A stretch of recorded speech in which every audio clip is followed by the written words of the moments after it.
I pledge allegiance to the flag of the United States of America and to the republic for which it stands, one nation, under God, indivisible, with liberty and justice for all.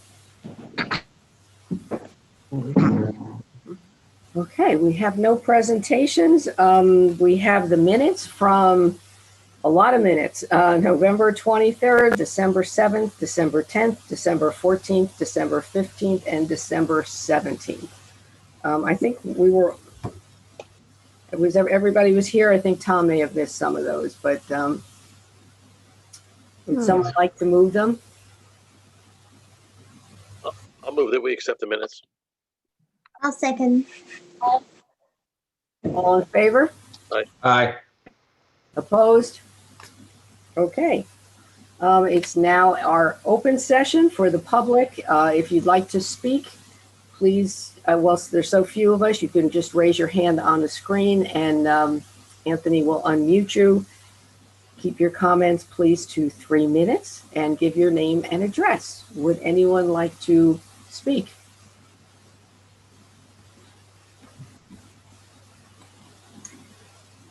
Anyone from the public? Oh, Gina's coming in. There she is. Okay, then I will close the public session. I will open the public hearing on Ordinance 2020-1868, creating one new captain position and eliminating one lieutenant position in the police department and amending Chapter 2 of the Borough Code entitled Administration. Would anyone from the public wish to be heard on this ordinance?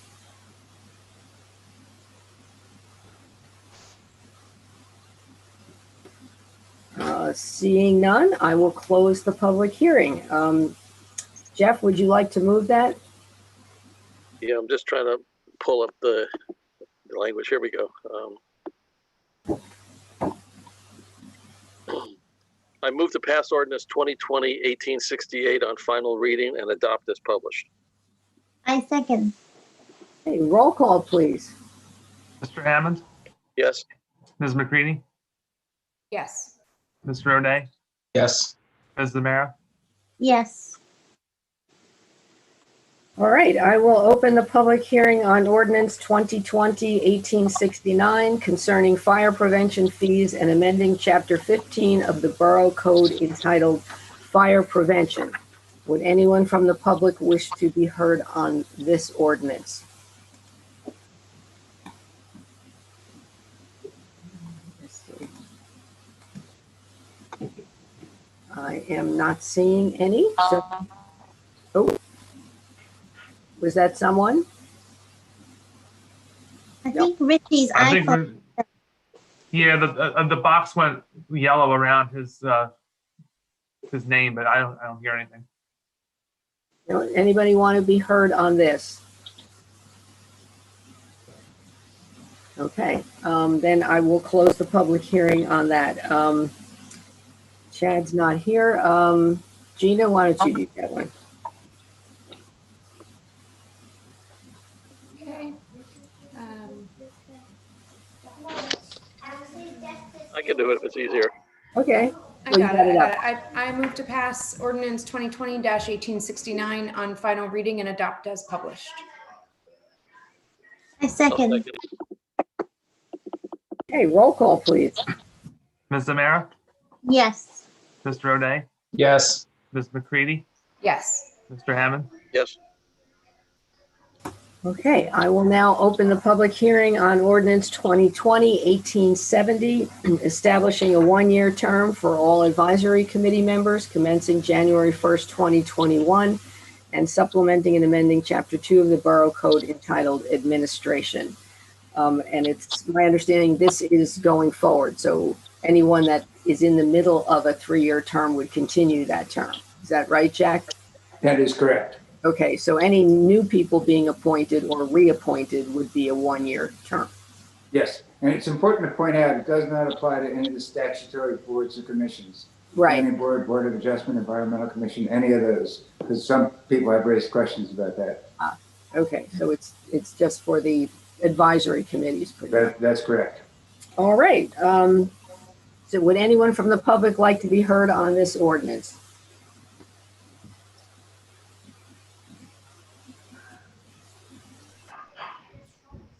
Seeing none, I will close the public hearing.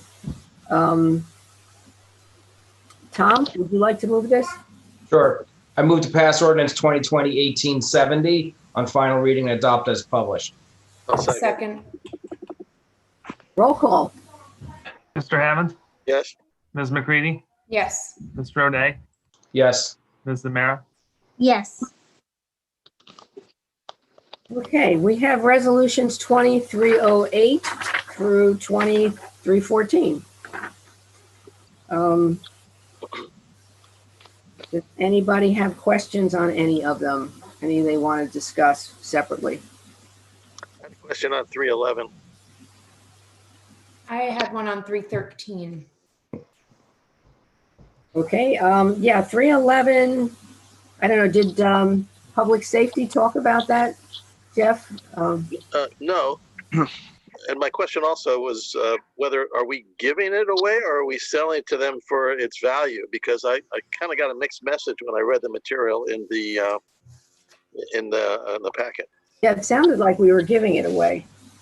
Yeah, and I would be opposed to that. I agree. There was a memo, that said that they were looking for it at no cost, is what Bernards Township was looking for it. That was the memo that I got, said that. Well, I think the fair market value of those vehicles that we've listed is extremely low, and we're giving them a good deal. But I think our fiduciary responsibility should be that we don't just give it away. It's $600. Yeah. Are we getting anything in exchange? Maybe they can take it off our department bill. Off the what? The zoning? The health department. Don't Oh, we pay? yeah. Well, we also have zoning with them as well. I mean, the fire marshal person. So, Mayor, can I say something, Mayor? It's Kevin. yes. We're talking about the senior van here? No. Oh, I'm sorry. Okay. I was trying to follow along. I forget which two they We're talking were. about junking the vehicles, the Crown Victoria and a Ford Explorer, which were assessed super low, like a $200 value for one and a $400 value for another, which one's a 2013. I'm not sure why it's only worth $400. I think if Yeah, we look on, they have a lot of miles. They get a lot of miles and a lot of wear and tear on them that make them not practical. And a lot of time the undercarriage is rotted out on them. I don't know specifically these two cars, but because they sit out here by the stream with the moisture and everything, they take a pretty good beating to the undercarriage. I know the police cars do that we have.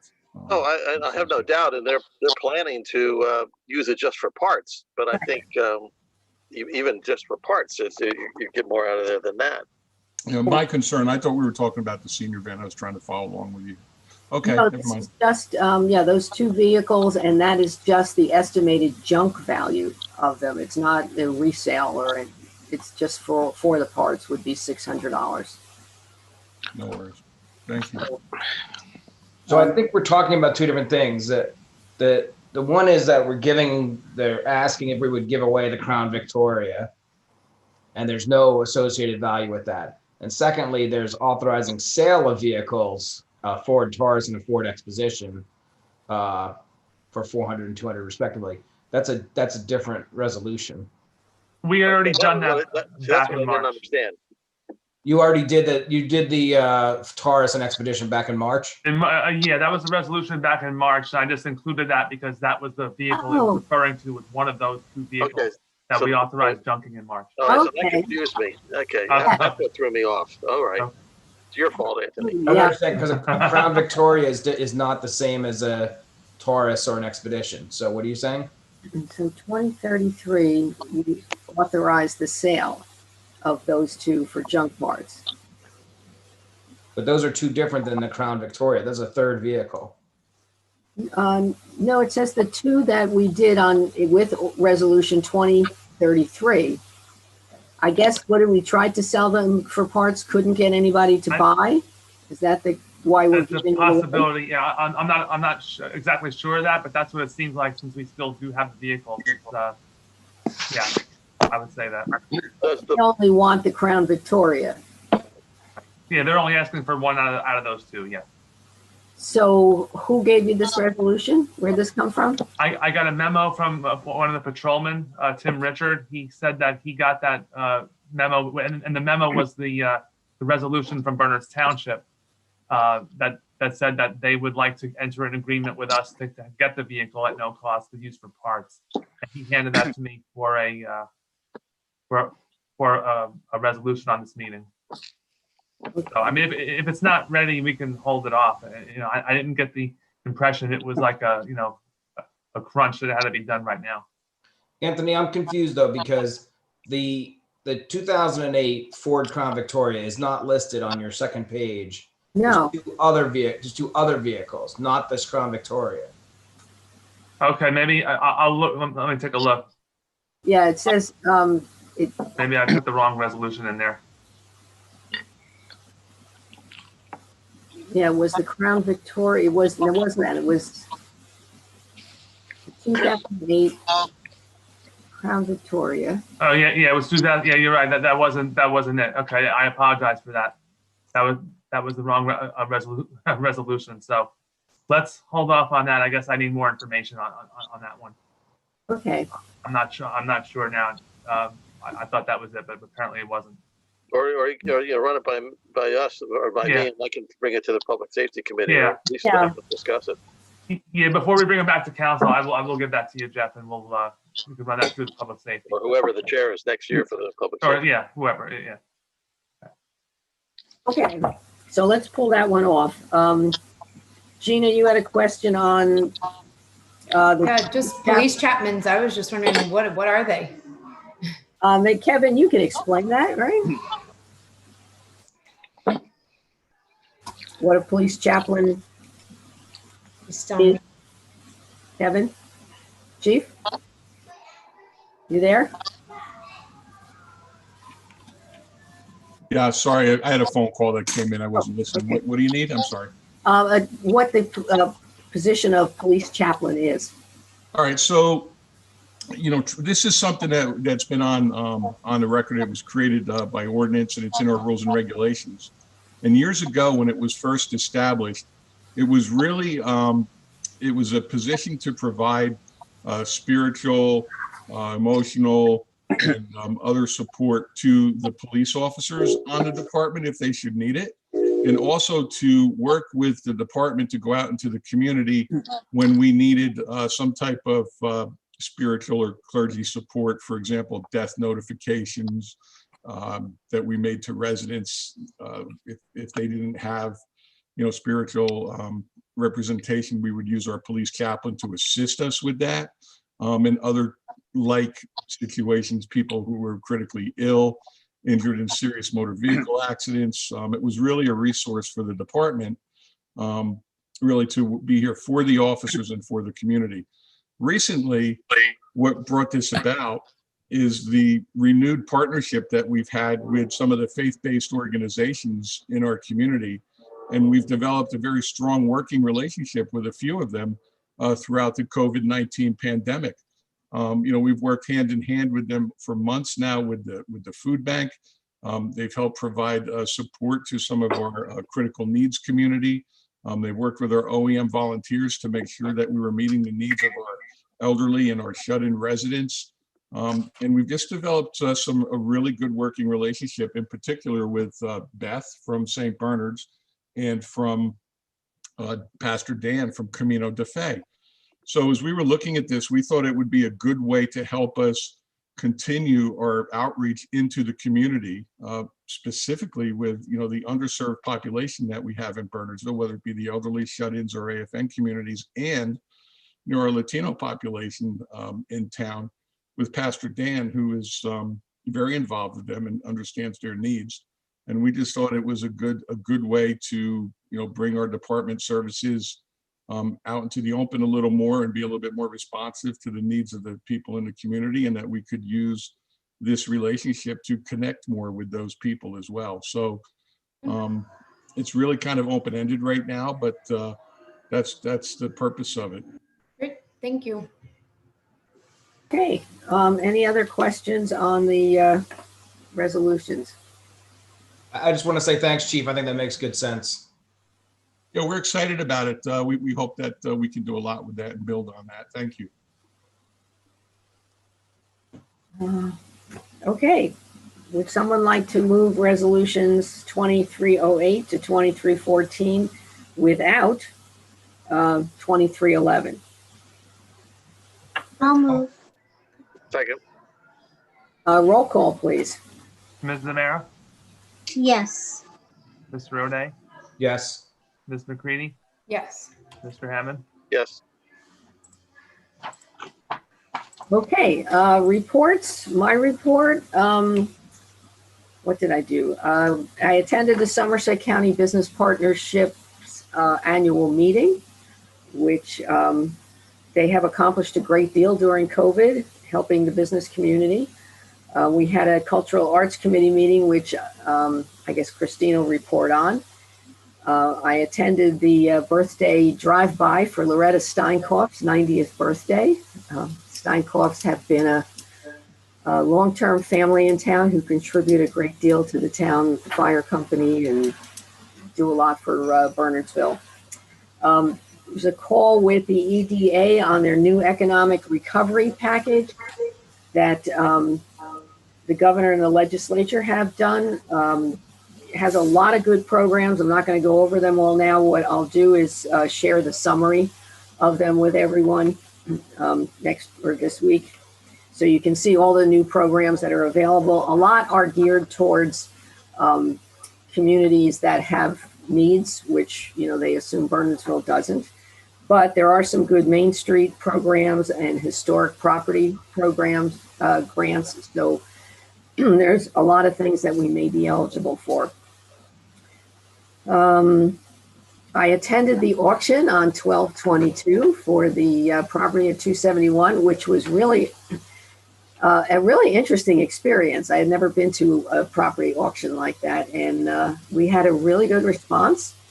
And I think we got a good result from it. And Jack, I assume you can explain, I don't know if you want to do it now or later, where we go from here, what the next steps are, because I know we had the 3 top bidders, but because the first bidder has to go through some hoops. So can you tell us what those are? Yes, we, as the mayor said, we had a very competitive bidding process. We've retained the bid deposit for the top 3 bidders. I'm not sure you mentioned, Mayor, we had 13 bidders, all of whom put down a $25,000 deposit in order to participate. So we returned 10 of those $25,000 deposits. We've kept the top 3 in case the top bidder falls apart. He has, Anthony, I believe, made up the balance of his 10% deposit, so we're holding over $100,000 Yes, yeah. from him at this point in time. He's just got to give us some documentation with regard to his financial wherewithal to complete the transaction. But everything looks good at this point in time.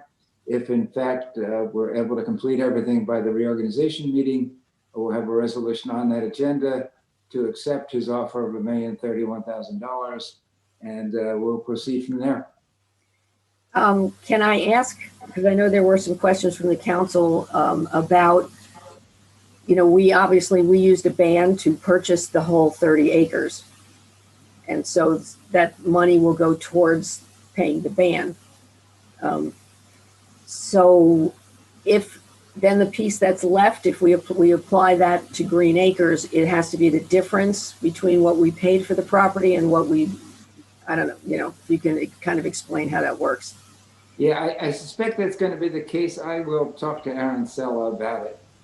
We could probably make the argument that we got a good deal and we only paid $1.5 million and we're getting a little over $1 million for the 8 acres in the house. But I suspect they will limit our Green Acres grant to half of the $500,000, but I will confirm that. Okay. And then if there's more than what we borrowed, where does that money go? it will have to go into it'll pay off the ban, first of all. Right. And if there's any money left over, I guess it'll have to go into the Open Space Trust Fund. Okay. But we should investigate, what our options are, because right now there are no open space dollars tied up at this point. So perhaps we can investigate, what all of our options are and determine. I know that the strategy originally was to sell this piece of property, pay off a portion of the ban, and then use the rest of our funds from open space to pay off the balance, so Right. that the 22 acres could be dedicated to open space, or I think it's Right. more than 22 acres. So this is obviously, I think, a really excellent result for the borough and for the borough taxpayers. So I'm really happy with the result. And I think, we certainly can execute on the strategy, which was articulated previously, but it wouldn't harm us to take a few days to just kind of consider if there are other options at this point, which, could be even more beneficial to us. I don't know of anything right now, but, certainly would be worth considering. Yeah, I agree. The other outstanding issue is the 2.5 acres roughly Right. that we subdivided off for possibly selling to one of the abutting property owners to add to their property. In speaking to Chad McQueen, his position is we shouldn't do anything on that until we have the recreation master plan report, so that we can decide whether we need it as part of the open space or whether we're willing to sell it. I guess that'll be a few months.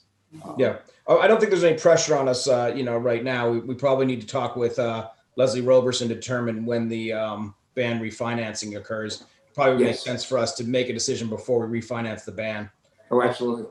So the last thing, I think there was also some discussion about some open space properties that were, that one was a Rossi encroachment. Yes. And then there was another one related to near the parking lot area of the library, a small strip of land that was locked up in Correct. open space Yeah, area. it's Rossi Ludlow in the property you're referring to. Yeah, so there's 3 different pieces that we also need to work that into whatever plan is for the remaining 22 acres. That's correct. And that's got to be worked out with Green Acres. Okay. All right. Thank you, Jack.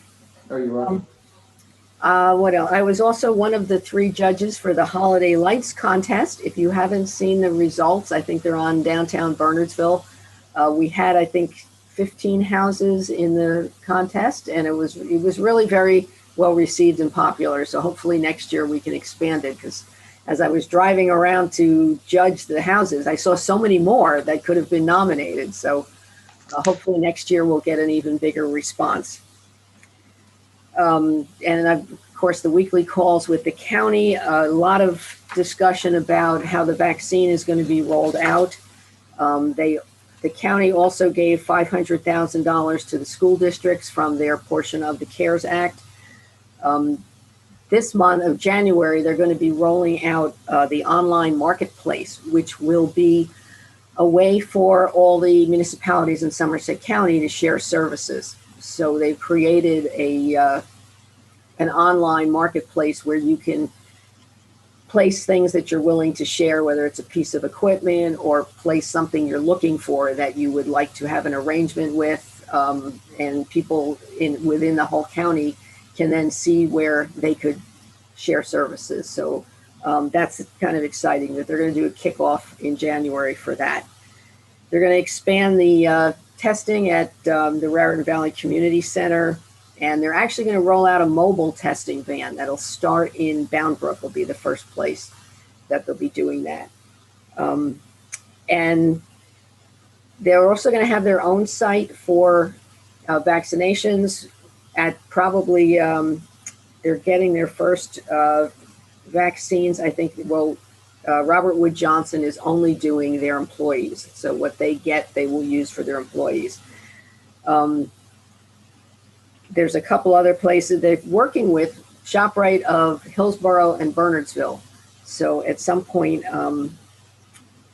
they will have vaccines, but they will only be for healthcare workers in the first rollout.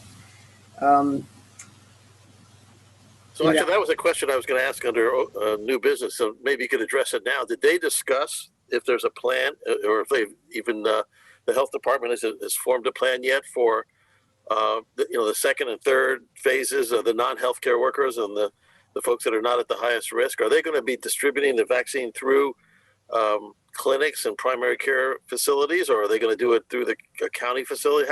Did they discuss how they're planning to do this?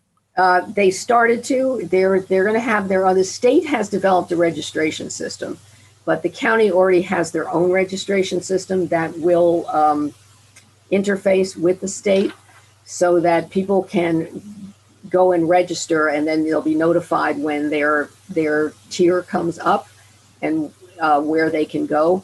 They will be doing, I think they said 3 sites. Well, no, 2 zones. They've got, no, 3, north, central, and south in the county. They'll have satellite sites. The college will be a drive-through vaccination site, and then they will have these 3 other sites that will not be drive-through. That'll be smaller, but they'll be better located for where people live. So that's what they said they'd be giving us more details in a week or 2 as that gets rolled out, but they're going to have their own registration system. So yeah, I think they seem pretty organized. I was very impressed with how quickly they've put everything together. Because I've already gotten a number of questions, but people want to know where they can register. They've got their primary care doctor, but they don't know if that's how it's going to be distributed. And I've contacted a few of my colleagues who are primary care physicians, and they have no idea either. Yeah, because it's, they have the 1A is the healthcare workers, 1B is first responders, and and I think people over 75, and then 1C is people over 65 and underlying conditions before you even get to 2, which is the general public. So they're anticipating that, they'll be at 1C probably in March. Figuring January will be mostly 1A, which will be healthcare workers, nursing homes, veterans, hospitals, that kind of thing. So it'll take a while to get it all rolled out, but they've got a plan, which is good. So I think that was it for the county. So I'm done. Oops, lost my. Who's next? We had Jack. Do you have anything else to add? No, unless anyone has any questions. The 271 Brook was my main topic. Okay, good. Public safety, did you meet anytime? Yes, we met. We met on December 9, I think it was, and we had really 2 major orders of business. Deferring some of our 2021 plans to the next meeting in January, but we did have an in-depth discussion with some presentations about the police accreditation program that we are investigating about undertaking. And that took up the bulk of our meeting. That we've also reached out to some of the other communities in the state who have already gone through the accreditation process. And so far, it's been widely a positive response. Right now, just shy of half the police departments in the state have gone through the accreditation process. And so we'll have more to say about that. We're pending some information about what out-of-pocket costs there might be to the borough. And we're still waiting for that information before we go forward with any kind of recommendation.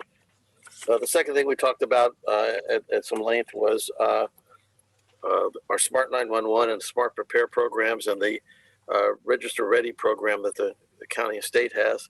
And at first we thought we were going to have to transition from the Smart Prepare program, but because we'd have to renew it. And it turns out that the chief was able to make some sort of arrangements that will continue into 2021 without additional cost. We will have to work, I think, with the public to get people to utilize it. However, it's very much underutilized. We have to be clear about the differentiation, we have the reverse 911, and that's not what we're talking about. But we have the program where people who have special needs, special health needs, for example, can let our OEM know and our police department know, and that really is important for us in our disaster preparedness planning. So I think a big push in the early part of 2021 will be to get people to utilize that and to register with us. I assume all of you are registered, right? Well, I am, but the trick is you have to do it periodic. You have to re-register periodically. It times out, and you get a notice, an email notice, and if you don't re-register, then all the information gets dropped, which is one of the flaws of the system. Downsides. Yeah. Yeah. But we'll have more to speak on that in future.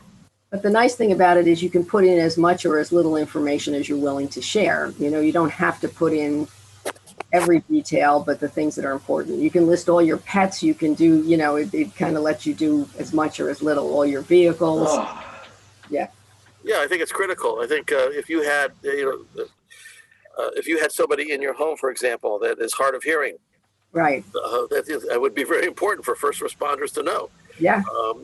Things of that nature, people who are oxygen dependent.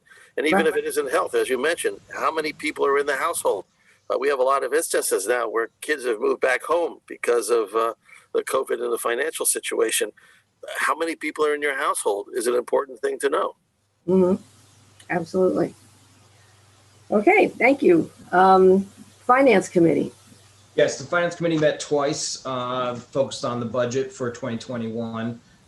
Looking through the end of year statements, including the line by line records for where our spending is this year, also projecting what the needs going to be for next year. We're making good progress. I think out of the discussion we came up with a couple of ideas. I think it would be best for us to reach out individually to some of the other council members who are not on the Finance Committee to make sure that they're aware of the discussions that are going on, and if they have input that can be fed back into the Finance Committee, that we can take into consideration some of those viewpoints early in the process to make sure that it goes smoothly later when we get to the deadlines for passing the budget. So I'll be doing that in the next couple of weeks, and our next meeting is set for early to mid-January. I don't remember the date off the top of my head. And we'll continue to move forward and make progress on that. Great, thank you. Personnel, Chad's not here. I think we're just in the middle of doing our interviews for administrator, so. Yeah, we have not met otherwise. Okay. Public Works, Christine? Yeah, Public Works met the other day, a couple of days ago. And we've just been working on, the Public Works Department has completed road projects throughout 2020, which we've gone over in the past: Hull Road, Lindaberry, Lloyd, Meeker, Old Army, Picklebrook, and White Neck. For 2021, there's some items in progress, which bids are being reviewed for Washington Corner, Carriage House Road, Crestview Drive, Chestnut, and some other various items that we have some candidates that we're just going to review in the coming meetings, probably in the next couple of months.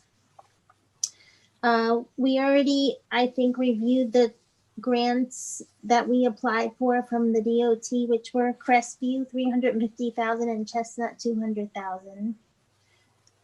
We discussed the dam remediation again, and Doug has written the request for the extension from the DEP, as discussed last month, because of the new finding about New Jersey Transit being a part owner, and we still have some items to clarify before we can submit a plan to them. Let's see. Transit did come out and inspect. I'm not sure if we discussed this, but we discussed it in public safety, that they certainly acted quickly when they knew they were part owner of the dam and came out to look at it. The library roof, that was completed even despite the, the COVID-19 going on and some glitches here and there. But at this point, that's completed. Then there's also some other items at the library. The mold remediation was completed, and the lower level generator is in process. Bids are being reviewed for that. There's also the lease of the lower level of the library. We're trying to work on renewing that lease. Doug is working on that. The Route 202 detour, that came up as well. But we sent a request to DOT just to say that we want it to be open as much as possible instead of what they had submitted to us, which was a prolonged closure, which would be very inconvenient. The Polo Grounds walking path plan is continuing. So we requested a meeting with the DEP as we discussed, and that meeting will probably be the week of January 18th. Most other things, let's see, we've discussed, and there was an issue on Lloyd Road with some stormwater runoff that Doug and John handled promptly and worked with the property owner to address and try to come to some kind of resolution. It's not resolved right now, but they're working on, coordinating the hows for that. And the preliminary budget has been submitted to the Finance Committee for 2021. And I think that's about it. Oh, and the, I guess this is part of our committee, which is the train station RFP, which is still out. Now, I don't know if we've received any, but that's still a pending item too. Okay, thank you. Same thing with land use. The RFP is out for Quimby Village and also for the Audi dealership, which I think the Audi is due in the end of January, and the other one is the end of February. But so right now we're just holding steady, see where that gets us. Any other?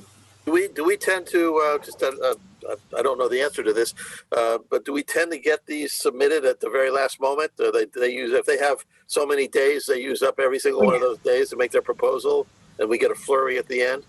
Yes. I think, I don't know, maybe Ralph can answer this too. I think that the practice is that we don't open anything until the last day's completed. Like we wouldn't, even if we got it early, we wouldn't open it. So we wouldn't, it doesn't really matter. I was just sort of referencing Councilwoman Zamara's point that she didn't know if we gotten any responses yet. I see. Yes. If that's not unusual that we don't get them until the very day before, 2 days before, then there's nothing to be concerned about. Yeah, that's a good point. Yeah, well, and there's a point at which they set a date for if you have questions to do that as well, about halfway through, so people can get their answers before they have to submit. Do we have any other committee? Let's see, housing. I didn't see Jeff here, Jeff Price, but I don't think anything's going on there. Any council liaison reports? Anybody have committee reports? I mean, we met as rec after our last council meeting. Nothing major though to report, or just talking about the Branstead O'Carroll master rec plan, and the rec and Bob and Neil getting a little more involved in that to kind of close that out, and just some talk about what they're gonna focus on in 2021, but nothing quite nailed down. I assume that'll happen in January. Okay, thank you. Christine, The library submitted their budget information or preliminary budget information to the finance committee, so that part's ongoing, and we've outlined plans for 2021 in terms of expansion of programs, which I think is going to be exciting. So the library, which right now is going through this transition to be part of the consortium with Maine, the Morris County consortium, is going along smoothly. That should be completed by the end of the month, I believe. The end of January, and things are going along well. Great. Christine, did you want to do cultural arts? I think you did. You were there. The only other thing I was going to mention was that Open Space met with Branstetter Carroll too on the 17th. That was obviously via Zoom.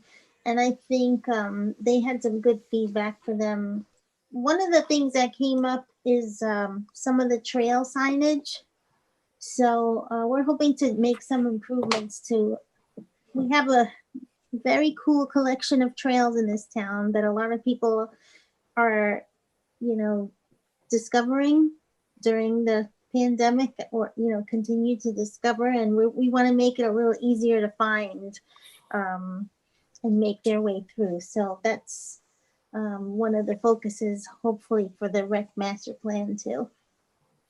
Do we have to wait for the master plan in order to erect any of those signs? No, I think Bob Markowick was working on that. Well, yeah, that's what I thought too. But I want to make sure we're not going to wait for a final report before we do something. Oh, there he is. Bob, you want to? Yeah, I actually met with John McDowell today about that. We have to create kind of an inventory first of all the trails because they aren't somewhere logged in specifically. So we're starting that process this week with Neil and I, and then do some distances and eventually come up with the signs. But we're getting to work on that now. So that actually leads to my next question. We don't have a brochure of trail maps in the town, do we?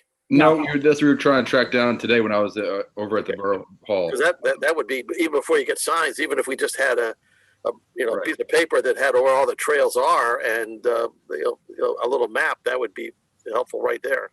Yeah, I have some people from the environmental committee that have sent me some emails on trail locations. And Neil and I are going to go out there ourselves and check some of them out. I've done some drives and we're over with John, and we're going to get a little inventory going, and then from there we'll go over the signs. Okay, great. Yeah, thank you. Thanks, Bob. Sure. Oh, and great job with the snowman competition. Yeah, it went great. We got some really cool snowman looking trophies too. They'll be up on the website soon. Excellent. Thank you. Sorry, I just had a question for Jeff. Sorry, are you done, Christine, on your? Okay, Jeff, just to go back to the library, you had mentioned something about Morris County with the library, some Maine. Yeah. What is that? Okay, so we had been investigating a variety of different, partnering with a variety of different library consortiums. The county has one, Morris County, based out of Morris County, has one. It's larger than just Morris County. And there were several others. We went through a pretty long search in the last half of this year. And there were a lot of benefits to that. I mean, mostly it had to do with not just books, but also electronic sharing. So if somebody needed that and our library didn't have it, how do we get it? And how fast could we get it? Also, if people were desirous of going in physically into a library, but our hours were such that they were closed, or were there any complementary libraries that had, for example, Sunday hours or late hours? And looking at all the various possibilities, this one called Maine, and I forgot what the acronym stands for, but it's a library sharing network. That was the one we decided would be most beneficial to us. They also have local, a lot of local stuff. The Chester Library, Mendham, Morristown, their libraries are all part of that consortium. Okay. I was curious why we went with Morris County versus Somerset, but Oh, you mean the county? Well, the county would have cost us a lot more. Yeah. And we would have gotten less services. That's a very short summary of it. I had a grid that mapped out the pros and cons, and I can dig that out and send that to everybody as well. But Maine gave us more services. It phenomenally increased the number of books and material that we would have at our disposal to be able to share, and the cost was virtually net no difference for us over what we currently spend. Okay, great, thank you. Sorry about that, Christine.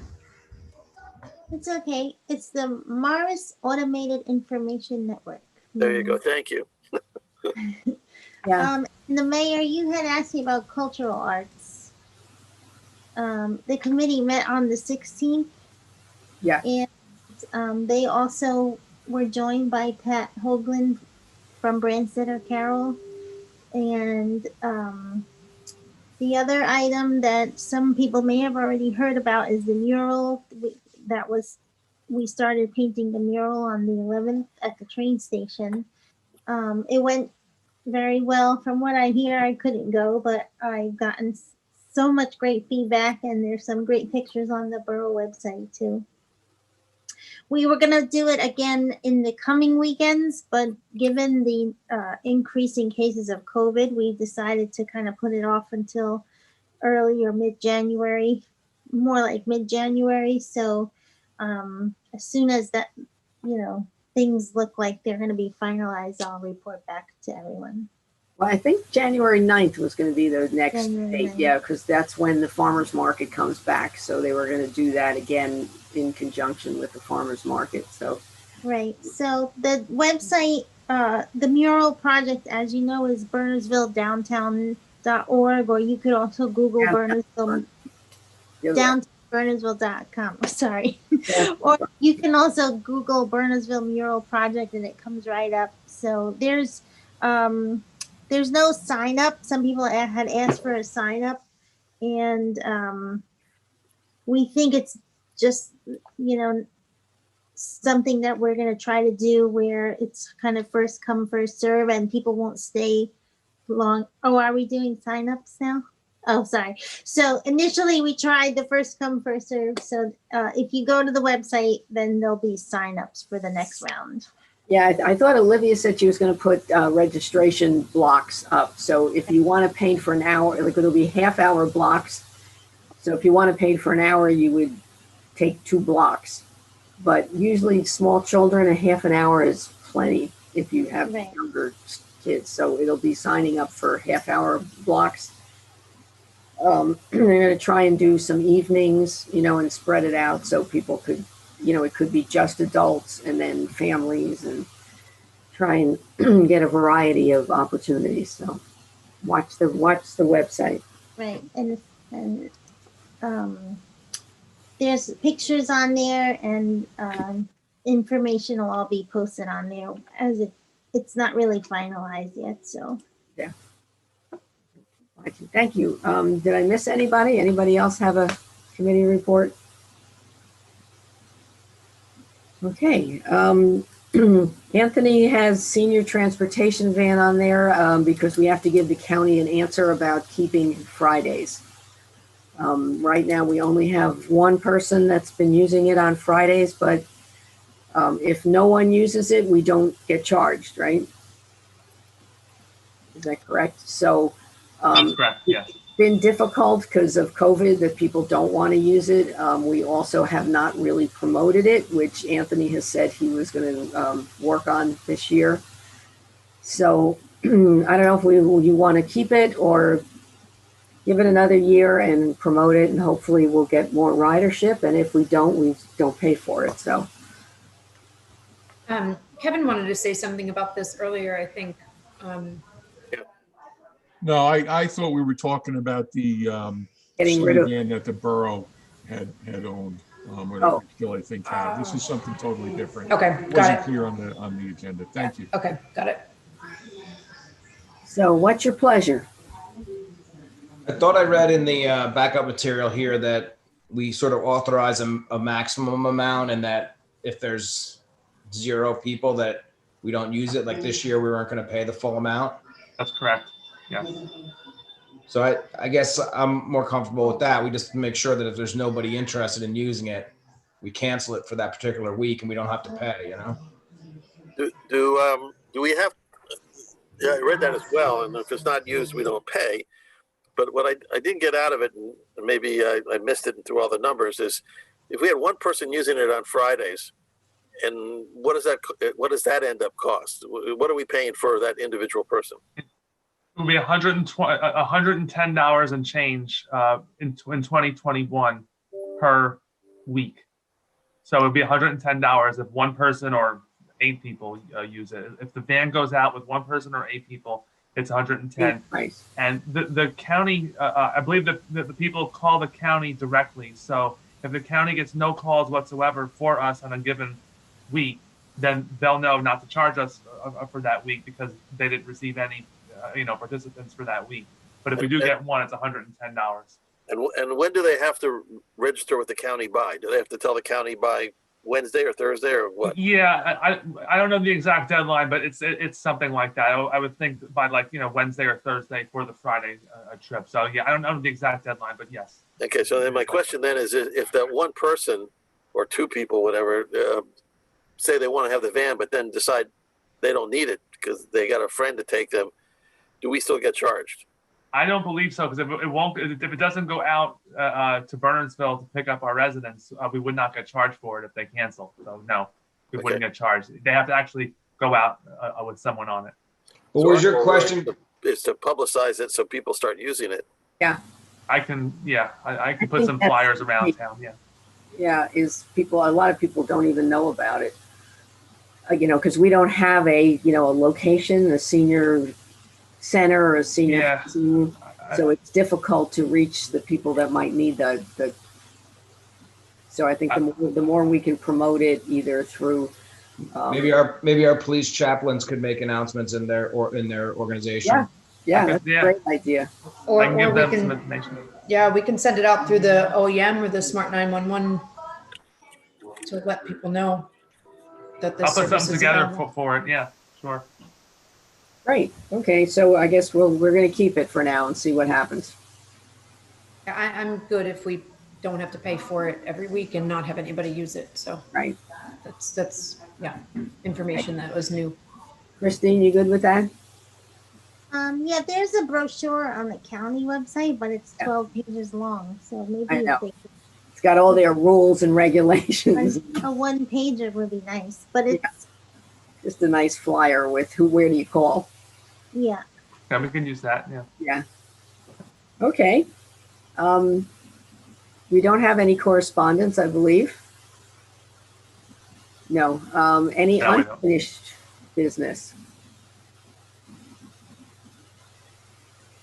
Any new business? Jeff, I think you had something. Did you? Yeah, a couple of things, actually. Well, first, before I forget, I do want to thank again the Bernardsville Center and Brenna Kernan, their manager, for allowing us for hosting the menorah. Thank you very much for that. That looked very nice there, and I got a lot of positive comments through the grapevine, and that was well received. And since we're talking about a diversity topic, I just want to mention, I think on the 26th, just a couple of days ago, was the first day of Kwanzaa for those who celebrate that festival. So I just want to make that notation. Since this has been the year of diversity and inclusion, so to speak. What I wanted to bring up is there is to inform the council that under the umbrella of the Green Team, we'd like to pursue a energy efficiency technical assistance grant from Sustainable Jersey. We've done a lot of this work ourselves in 2010 and 11 first, and then 2 years ago.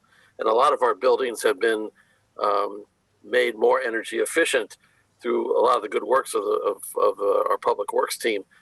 But there are some buildings that we did not look at that could benefit. And since the technical assistance grant is free, should we be awarded it, it would be worth the effort to try to obtain it.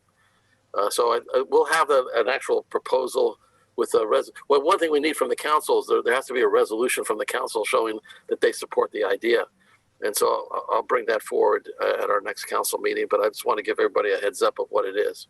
Do they provide a sample resolution so that we? Yes, they did. They did provide a sample language. All right, that's great. So if you can just It'll make Jack's life a lot simpler. Yes, and Anthony's. Yeah. Yeah. Yeah. Good. Okay. And how much is the grant for? Do you know? Or it covers the cost of the audit? Is that kind of what it does? Right. There's no money that changes hands. But the technical assistance from their expertise is what you're getting. So they'll make the recommendations that here are some of the things you can do. Mm-hmm. And then, of course, it would be up to the borough to decide to do it or not. Okay. Sounds good. Everybody good with that? So we'll get the resolution on the next meeting. Sounds good. Not reorg, the one after that, right? Is there a timeline on when it's? Yeah, there is. But if the reorg is inconvenient, then I think it's January 11th. The application has to be in on January 22nd. So if we deferred that to January 11th, it would still work. Okay. Okay. Good.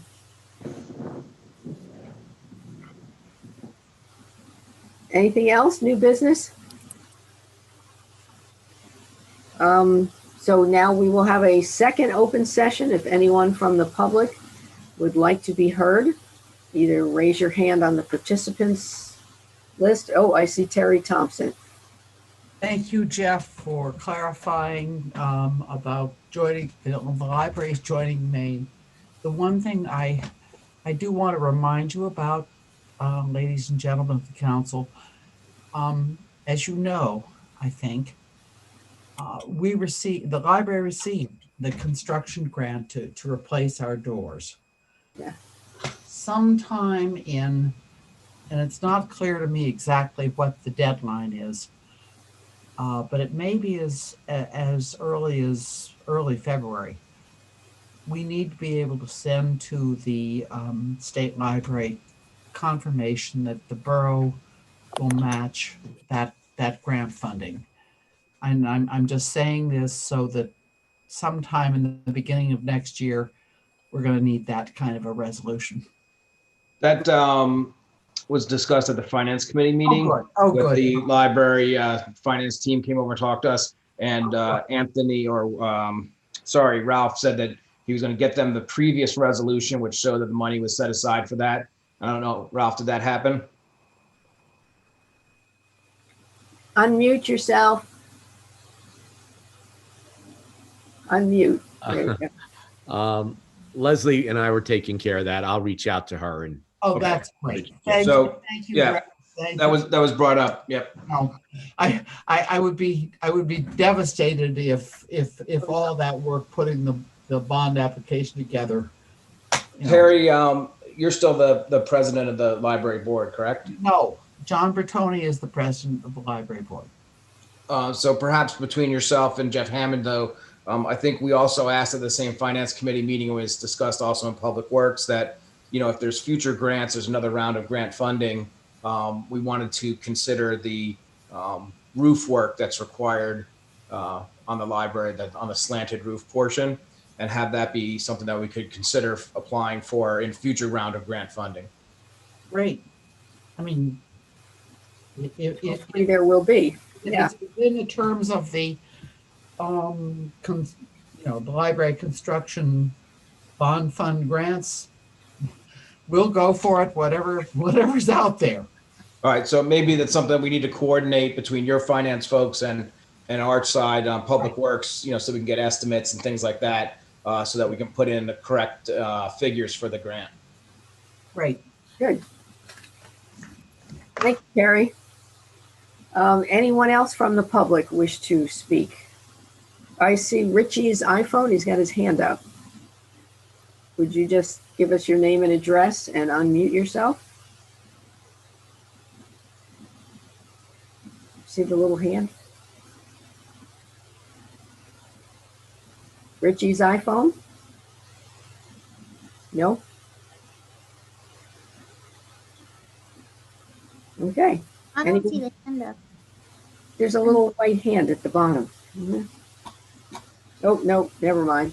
Okay, nobody wants to speak. Okay, we're good. Sorry about that. I will close the public hearing. Do we have anything for executive? I have nothing. I'm happy to say. I have nothing there. Nope. Not a thing? Not a thing. I only put those two things on if necessary, but if nobody has anything, then no, I don't have anything either. Did you, no, Mayor, you were going to meet one-on-one with with a particular kid. Do you want to discuss that or no? Well, I think when I finish both, I did one, but I have another tomorrow. So I think after I've done both, Okay. we have that discussion to, God bless you, compare and contrast, kind of. So, Okay, thanks. anybody else? All right. Do I have a motion to adjourn? I'll move. I'll Second? second. All in favor? I'd like to say happy holiday and happy new year to everybody. I'd Yeah. like to also, thank everybody for their hard work this year, the staff members, volunteers, the police, the fire department, everybody else. Thank you for your efforts. Thank you. Yeah. Okay. Happy New Year. New Year, everybody. Anybody else? All right. Happy New Year, everybody. Thank you. Right.